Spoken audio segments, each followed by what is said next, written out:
How immigration has changed linguistic communities in Boston.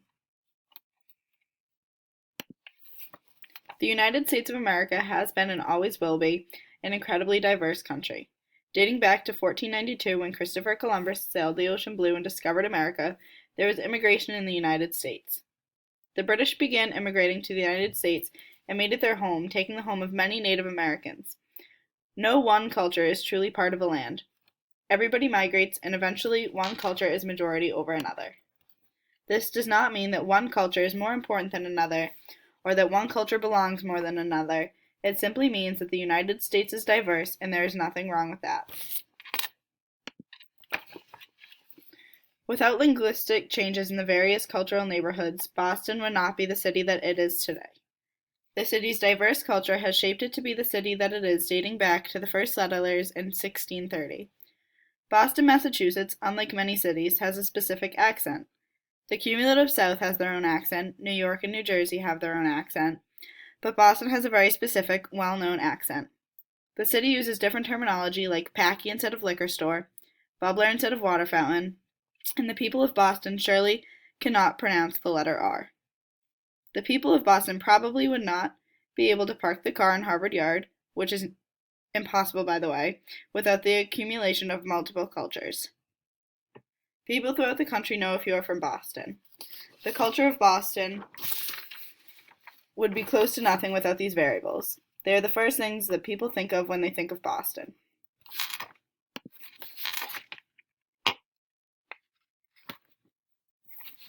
The state of Massachusetts holds the position of the highest immigration population out of all of the 50 states in America. The city of Boston holds the position of the fifth highest immigrant population out of the 23 largest cities in America. More than 25% of Boston's population is foreign, and more than 140 different languages are spoken. These statistics do not include undocumented immigrants, so there is a great possibility of this data being higher than statistics show.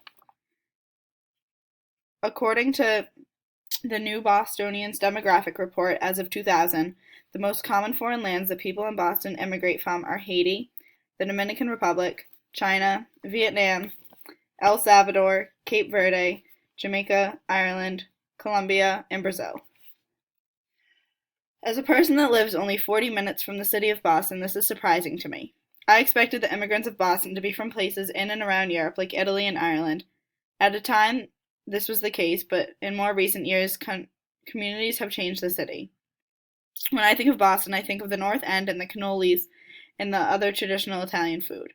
The name of the basketball team, the Celtics, and its Irish descent, and the Boston Tea Party in 1773. Taking tours of the city in younger years, tour guides always had on British-style clothing and talked as if they were from the 17 and 1800s. But this shows the past of Boston, not the present. According to geographies of languages in social and cultural geography, the discipline of geography has long maintained a focus on an engagement with culture and cultural landscapes. Perhaps it is not surprising, therefore, that cultural geography, or cultural geographies, pluralizing the term, may reflect more aptly the wideness and diversity of the field. With the opportunity Boston has to offer, the location of the city, and the problems in the world we live in, it is not shocking that people around the globe leave their homelands and settle in Boston.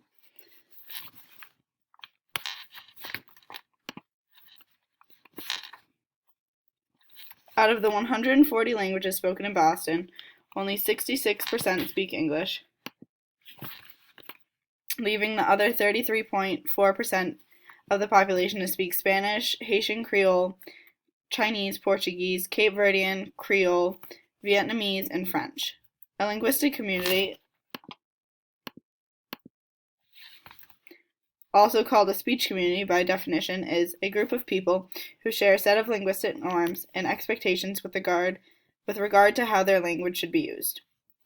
According to Mapping Languages from Inside in Social and Geography Culture, points of interest can be, for example, the influence of the perceived and ethnic diversity on the language variation, or vice versa.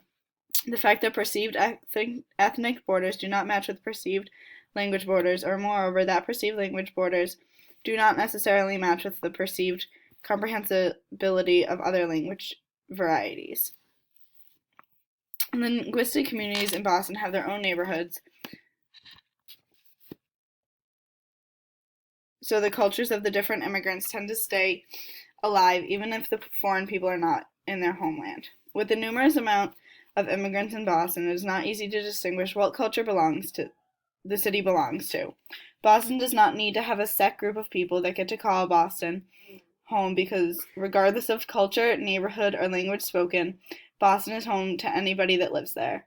The concept of invasive alien species and associated terms such as invasive meltdown or biotic homogenization represents a particularly successful environmental narrative of recent decades.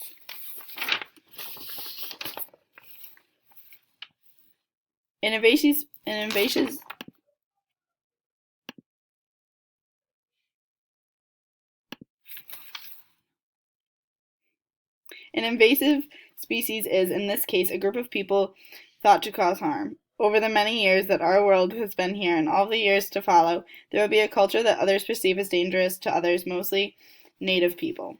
The idea of difference tends to frighten people, but without difference, the world, and specifically Boston, a city near and dear to my heart, would be dull. There is not a correct or incorrect culture for the city of Boston. Every culture brings its own to the city, and without this, Boston would not be what it is. The United States of America is exactly what it says it is, united.